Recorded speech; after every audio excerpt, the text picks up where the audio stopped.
Item ಯಾವುದೇ ಇರಲಿ try ಮಾಡಿ ಆಚಿ ಚಿಕನ್ ಮಸಾಲಾ. ಜಯಮೃತ್ಯುಂಜಯ ಶ್ರೀ ವಿರುದ್ಧ ಲೈಂಗಿಕ ದೌರ್ಜನ್ಯ ಕೇಸ್ ಇದೀಗ ಬಹಳಷ್ಟು ಸದ್ದು ಮಾಡ್ತಾ ಇದೆ. ಈ ಕೇಸ್ಗೆ ಸಂಬಂಧಪಟ್ಟಂತೆ ರಾಜ್ಯ ಮಹಿಳಾ ಆಯೋಗದ ಅಧ್ಯಕ್ಷೆ ನಾಗಲಕ್ಷ್ಮಿ ಚೌಧರಿ ಈಗ ಹೇಳಿಕೆಯನ್ನ ಕೊಟ್ಟಿದ್ದಾರೆ. ಆಯೋಗಕ್ಕೆ ಸಂತ್ರಸ್ತ ಮಹಿಳೆ ದೂರು ನೀಡಿದ್ದಾಳೆ. ಕಾನೂನಿನ ಮುಂದೆ ಯಾರೇ ಆಗಲಿ ಅವರು ದೊಡ್ಡವರಲ್ಲ. ನಿನ್ನೆ ಸಂಜೆ ಮಹಿಳೆ ಆಯೋಗಕ್ಕೆ ದೂರನ್ನ ನೀಡಿದ್ದಾರೆ. 6 ಗಂಟೆಗೆ ಒಬ್ಬ ವ್ಯಕ್ತಿ ಬಂದು ದೂರು ನೀಡಿದ್ದಾನೆ. ಖಾಸಗಿ ವಿಡಿಯೋ ಇಟ್ಕೊಂಡು ಬ್ಲಾಕ್ ಮೇಲ್ ಮಾಡ್ತಾ ಇದ್ದಾರೆ ಅನ್ನುವಂತಹ ಆರೋಪ ಕೇಳಿಬಂದಿದೆ. ಆ ವರದಿ ಏನಿದೆ ಅದನ್ನ ಆಧರಿಸಿ ಕ್ರಮವನ್ನ ಕೈಗೊಳ್ತೀವಿ ಅಂತ ಹೇಳಿ ಬೆಂಗಳೂರಿನಲ್ಲಿ ನಾಗಲಕ್ಷ್ಮಿ ಚೌಧರಿ ಈ ರೀತಿಯಾದಂತಹ ಹೇಳಿಕೆಯನ್ನ ಕೊಟ್ಟಿದ್ದಾರೆ. ಮಹಿಳಾ ಆಯೋಗದ ಅಧ್ಯಕ್ಷೆ ನೀಡಿರುವಂತಹ ಸ್ಟೇಟ್ಮೆಂಟ್ ಇದು. ಇನ್ನು ಈ ರೀತಿಯಾದಂತಹ ಆರೋಪವನ್ನ ಮಾಡ್ತಾ ಇದ್ರು. ಈ ಬಗ್ಗೆ ಡಿಸಿಪಿ ಜೊತೆಗೆ ಮಾತನಾಡಿದ್ದೇನೆ, ದಕ್ಷಿಣ ವಿಭಾಗ ಡಿಸಿಪಿಯ ವರದಿಯನ್ನ ನಾನು ಕೇಳಿದ್ದೇನೆ ಅಂತ ರಾಜ್ಯ ಮಹಿಳಾ ಆಯೋಗದ ಅಧ್ಯಕ್ಷೆ ನಾಗಲಕ್ಷ್ಮಿ ಚೌಧರಿ ಈ ರೀತಿಯಾದಂತಹ ಹೇಳಿಕೆಯನ್ನ ಕೊಟ್ಟಿದ್ದಾರೆ. ಬಸವಜಯ ಮೃತ್ಯುಂಜಯ ಸ್ವಾಮೀಜಿ ವಿರುದ್ಧ ಮಹಿಳೆ ಅತ್ಯಾಚಾರ ಹಾಕಿ ಲೈಂಗಿಕ ದೌರ್ಜನ್ಯದ ಆರೋಪವನ್ನ ಮಾಡಿದ್ದಾರೆ. ಭಕ್ತಿಯ ಮೇಲೆ ಅತ್ಯಾಚಾರ ಎಸಗಿದ್ದಾರೆ ಅಂತ ಹೇಳಿ ಮಹಿಳೆ ಪತ್ರವನ್ನ ಬರೆಯೋದರ ಮೂಲಕ ಆರೋಪವನ್ನ ಮಾಡಿದ್ರು. ನಗರ ಪೊಲೀಸ್ ಆಯುಕ್ತರು ಮಾನವ ಹಕ್ಕು ಆಯೋಗಕ್ಕೆ ದೂರು ಸಲ್ಲಿಸಿದ್ದಾರೆ. ಲೈಂಗಿಕ ದೌರ್ಜನ್ಯ ಹಾಗೂ ಬ್ಲಾಕ್ ಮೇಲ್ ಆರೋಪದ ಅಡಿ ನೀಡಿರುವಂತಹ ದೂರು ಇದು. ಇದಕ್ಕೆ ಸಂಬಂಧಪಟ್ಟಂತೆ ರಾಜ್ಯ ಮಹಿಳಾ ಆಯೋಗದ ಅಧ್ಯಕ್ಷೆ ನಾಗಲಕ್ಷ್ಮಿ ಚೌಧರಿ ಈಗ ಹೇಳಿಕೆ ಕೊಟ್ಟಿದ್ದಾರೆ.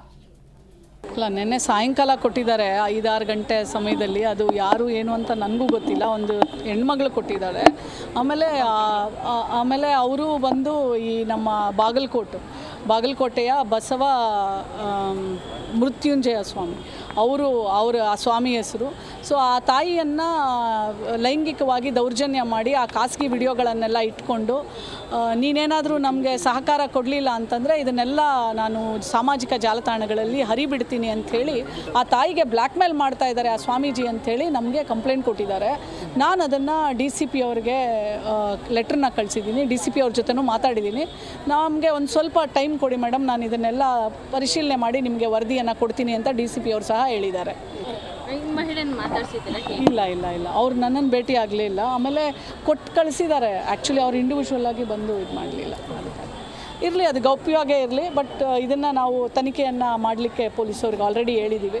ಸೊ ಅವ್ರು ಮಾಡಿದ ತಕ್ಷಣ ನನಗೆ ಫಸ್ಟ್ ಪ್ರಿಲಿಮಿನರಿ ಏನು ಅಂತಾದರೂ ನಮ್ಗೆ ಹೇಳ್ತಾರೆ. ಯಾಕಂದರೆ ಮುಂದೆ ಅದೇನಾದ್ರು ಇದ್ದರೆ ಮತ್ತೆ ಅವರು ಅದನ್ನು ಇಟ್ಕೊಂಡು ಆ ಹೆಣ್ಣುಮಗಳಿಗೆ ಯಾವುದೇ ಥರ ದೌರ್ಜನ್ಯ ಮಾಡದೇ ಇರಲಿ ಅಂತ ಹೇಳಿ. ಅಲ್ಲ, ನಿನ್ನೆ ಸಾಯಂಕಾಲ ಕೊಟ್ಟಿದ್ದಾರೆ 5-6 ಗಂಟೆ ಸಮಯದಲ್ಲಿ. ಅದು ಯಾರು ಏನು ಅಂತ ನನಗೂ ಗೊತ್ತಿಲ್ಲ. ಒಂದು ಹೆಣ್ಮಗಳು ಕೊಟ್ಟಿದ್ದಾರೆ.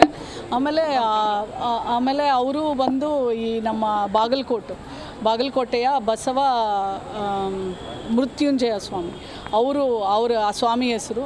ಸೊ ಆ ತಾಯಿಯನ್ನು ಲೈಂಗಿಕವಾಗಿ ದೌರ್ಜನ್ಯ ಮಾಡಿ ಆ ಖಾಸಗಿ ವಿಡಿಯೋಗಳನ್ನೆಲ್ಲ ಇಟ್ಕೊಂಡು ನೀನೇನಾದರೂ ನಮಗೆ ಸಹಕಾರ ಕೊಡಲಿಲ್ಲ ಅಂತಂದರೆ ಇದನ್ನೆಲ್ಲ ನಾನು ಸಾಮಾಜಿಕ ಈ ಕುರಿತು ಮತ್ತಷ್ಟು ಮಾಹಿತಿಯನ್ನು ನೀಡ್ತಾರೆ ನಮ್ಮ ಪ್ರತಿನಿಧಿ ವಿಶ್ವನಾಥ್ ಲೈವ್ ನಲ್ಲಿ ಜಾಯ್ನ್ ಆಗ್ತಾ ಇದ್ದಾರೆ.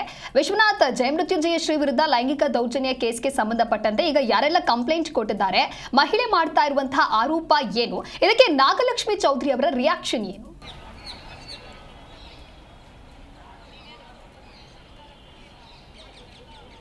ದಿವ್ಯಾ, ಜಯಮೃತ್ಯುಂಜಯ ಸ್ವಾಮೀಜಿ ವಿರುದ್ಧವಾಗಿ ಸಾಲು ಆರೋಪಗಳನ್ನು ಮಾಡಿರುವಂತಹ ಬೆಂಗಳೂರು ಮೂಲದ ಸಂತ್ರಸ್ತೆ ಈಗ ಮಹಿಳಾ ಆಯೋಗ, ಮಾನವ ಹಕ್ಕುಗಳ ಆಯೋಗ ಮತ್ತು ನಗರ ಪೊಲೀಸ್ ಆಯುಕ್ತರು, ಗೃಹ ಸಚಿವರು, ಅದೇ ರೀತಿಯಾಗಿ ಮುಖ್ಯಮಂತ್ರಿಗಳಿಗೂ ಕೂಡ ಫ್ಯಾಕ್ಸ್ ಮುಖಾಂತರವಾಗಿ ಈಗಾಗಲೇ ದೂರನ್ನು ಕೂಡ ಸಲ್ಲಿಕೆ ಮಾಡಿರುವಂಥದ್ದು. ಈಗ ಸದ್ಯಕ್ಕೆ ನಾಗಲಕ್ಷ್ಮಿ ಚೌಧರಿ ಅವರು ಪ್ರತಿಕ್ರಿಯೆಯನ್ನು ಕೊಟ್ಟಿದ್ದಾರೆ. ಕಾನೂನಿನ ಮುಂದೆ ಯಾವ ಸ್ವಾಮೀಜಿ ಆದ್ರೂ ಕೂಡ ದೊಡ್ಡವರಲ್ಲ.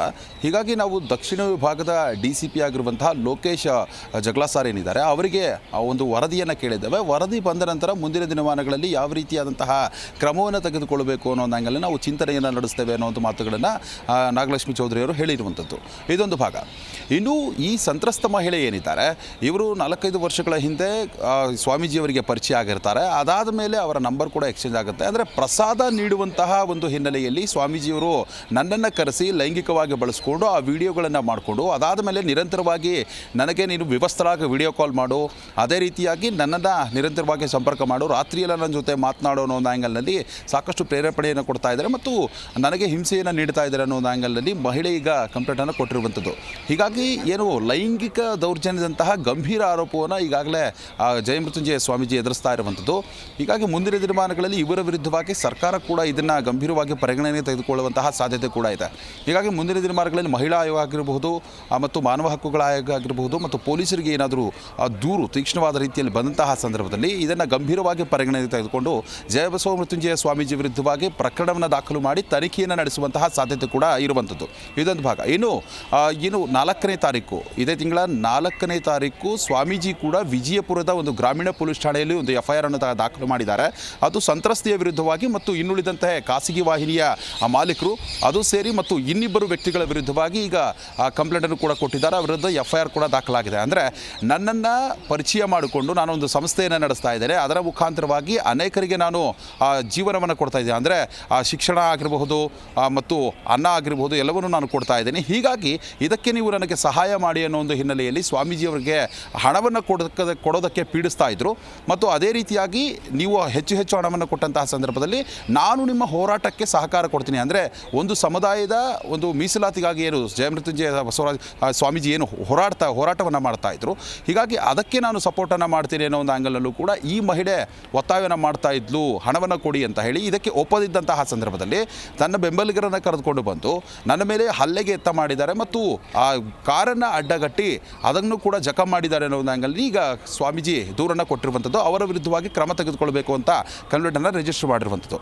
ಸದ್ಯಕ್ಕೆ ಈಗ ಸ್ವಾಮೀಜಿ ಕೊಟ್ಟಂತಹ ದೂರ ಆಗಿರ್ಬೋದು ಮತ್ತು ಮಹಿಳೆ ಆರೋಪ ಏನಿದೆ ಇದನ್ನು ಕೂಲಂಕುಷವಾಗಿ ಪರಿಶೀಲನೆ ನಡೆಸುವಂತಹ ಕೆಲಸ ಮತ್ತು ತನಿಖೆ ಮಾಡಿಸುವಂತಹ ಕೆಲಸ ಸರ್ಕಾರ ಮತ್ತು ಪೊಲೀಸ್ ಇಲಾಖೆಗೆ ಇರುವಂಥದ್ದು. ಮುಂದಿನ ದಿನಮಾನಗಳಲ್ಲಿ ಸ್ವಾಮೀಜಿಯ ಒಂದು ಏನು ವಿಡಿಯೋ ಏನಿದೆ ಅದು ಸತ್ಯಾಸತ್ಯತೆಯನ್ನು ಎಷ್ಟು ಹೊಂದಿದೆ ಮತ್ತು ಮಹಿಳೆಯ ಆರೋಪ ಎಷ್ಟರ ಮಟ್ಟಿಗೆ ನಿಜ ಎಂಬುದು ಪೊಲೀಸರ ತನಿಖೆಯ ನಂತರ ಗೊತ್ತಾಗಬೇಕಾಗಿದೆ. Divya, okay, thank you Vishwanath ನಿಮ್ಮೆಲ್ಲ ಮಾಹಿತಿಗಾಗಿ.